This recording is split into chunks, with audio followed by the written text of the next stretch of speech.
Good afternoon. We are the team of City University of Hong Kong, and today we are presenting a new technology to monitor your blood glucose.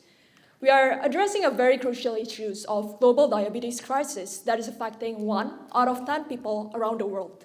In fact, every 5 seconds, someone dies from the complication of the diabetes, and it is estimated that by 2050, 1.31 billion people around the world will get diabetes. And I would like to highlight something that people that have diabetes, almost half of it doesn't know that they have diabetes. And this can be one of us.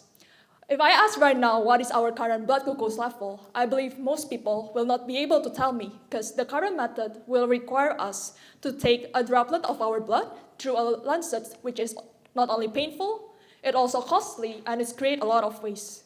Our team believes that diabetes care shouldn't hurt, but today it does, and we need to change this. Therefore, our team came up with a very crucial solutions of an AI-powered blood glucose measurement systems that not only non-invasive, it is also painless, sustainable, and accurate. We are creating a technology that can be integrated to your devices that has light, such as your smartwatch, smart ring, SpO2 sensors, and more. And we create a core technology of a system that able to process the signals and also a machine learning algorithm. And together combined, it can create a painless glucose check. So let me walk you through how does this device and technology works. And to simply illustrate, your devices has a light, which using this light, it can reflect to your blood vessels and take signals. These signals can represent the characteristic of your blood vessels. And what our team discovered is that when your blood sugar changes, your blood vessel characteristic also changes. Our team is trying to spot these tiny clues in your blood signals and put into our novel processing technology that able to first filter your noises, verify the signal quality, and also derive multiple fiducial points from it. Then, we're not only putting this point into an AI and expect them to predict that. We're doing something even more. We put a lot of equation, took 102 of biomarkers just from your wrist, representing your health conditions. And these biomarkers will then be mapped, because if we're talking about 102, it seems like a very huge number, and you couldn't really see just from the 102 which one really matters and which one is not. That's why we use a machine learning algorithm to map this to accurately predict your blood glucose number, presenting it in an application so you could see it, the estimated number of your blood glucose, and also whether it's normal, high level, or low level, just from your applications. These are the steps of our validation of our current technology. We personally collected 40 data in our research centers with ethical clearance, resulting in 100% clinical acceptable range, which we can elaborate further how does we get this number. But other than that, we also have validated that our classification algorithm also able to achieve 94% accuracy and precision during the testing. Even more, we have 30,000 subject data from public database that is also integrated in this model training, making our model more ready to be deployed. Here are the application demo. We can also see it here, which is this is not only the graphical user interface, but also integrated with our algorithm. We would like to highlight that we created a technical versions ready to be used for clinicians. So imagine that using this application that is integrated in computer, you could put it into the computer in the hospital, integrate with the SpO2 sensors, and now our staff, clinicians, able to screen all people that have high blood sugar level and able to check it directly. And this other one is the mobile application that we developed to be connected and used by the end user directly. Next, we will explain more about the sustainable development. So we have 3 sustainable development goals. First one is the environmental aspect. We aim to reduce the waste resulting from glucose measurement. Globally, around 20,580 tons of waste will be produced annually. By 2030 in Hong Kong, around 1.22 billion of succeed and test strip will be used per year, which may account for 85% of waste. So second, doctors and patients. Early detection of diabetes can be more accessible with our algorithm. We aim to reduce the number of undiagnosed diabetic cases, in turn reducing the serious complication of diabetes. So the third aspect is government and hospital. We aim to have a better distribution on healthcare resources and reduce the manpower on diabetic patients due to the reduced serious complication. So what is our uniqueness? Compared to the traditional method, for example, fingerprint and patch sensor, which is the first two columns, we provide a non-invasive and continuous measurement. Compared to the latest technology, for example, your smart devices, ring and watches, we provide a clinical approved accuracy over 99%. So actually what truly distinguishes us is that our algorithm is transferable to any PPG-based device. And also, since it's algorithm, so we are not going to create any medical waste.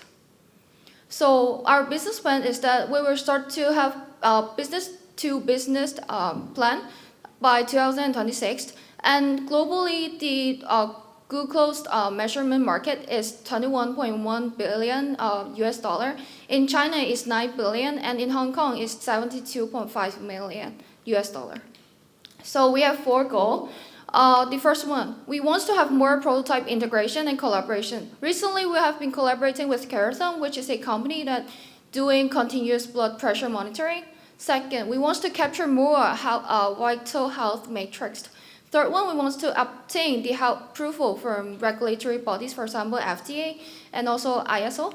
The fourth, we want to begin the revenue generation to make money. So last but not least, my teammate asked this question in the very first beginning. So I believe you all can answer this question now. With our algorithm and your smart watches and device or ring, it should be a big yes. Our algorithm will give you a blood glucose level value and a personal health advice. So our impact is that we provide a transferable algorithm that can measure can do the non-invasive, accurate, and continuous blood glucose measurement. And we aim to reduce the medical waste. And we want to have an early detection. Also, daily monitoring will be our concern. So we would like to introduce our team, and we want to express our gratitude to our supervisor and advisor. And we want to thank for funding support from CU, Coach, and Innotech. And we want to show our thanks to all the participants that in our data collection. So here's references, and thank you so much. Thank you. A very good presentation and a very pragmatic business model. I have a personal problem that I need to take medication to maintain my blood pressure. This is normal for my seniority. Okay. Every time when I try to see my family doctor, he will request for blood pressure and heartbeat records, that's a thing. Okay. I said, okay, why we keep on using these very old-fashioned pressurized things and not this? Oh, so those sensors are not properly calibrated. Can you comment on that? So there are a lot of other alternatives that other research group has been exploring for non-invasive blood glucose measurement. However, why do we specifically use the PPG sensors, which use an LED and optical sensors, is because, first of all, I believe most people here maybe have a smartwatch right now, and it's become a common thing. Our target is we first want to get this algorithm first to be deployed and have people that couldn't access the current devices to be able to monitor their blood glucoses. There certainly is a lot of limitation. You have mentioned that there's maybe person with blood pressure and this device is not really calibrated. But that's why our attempt right now is first, we are improving in terms of the algorithm in order to reduce this kind of noises that might come from your devices, also from the signal itself. So you'll be able to have a higher accuracy of the data itself. And another one is for patients with blood pressure disorders, which probably it will interfere with the signals. We are also collaborating with another group that is doing a blood pressure estimation.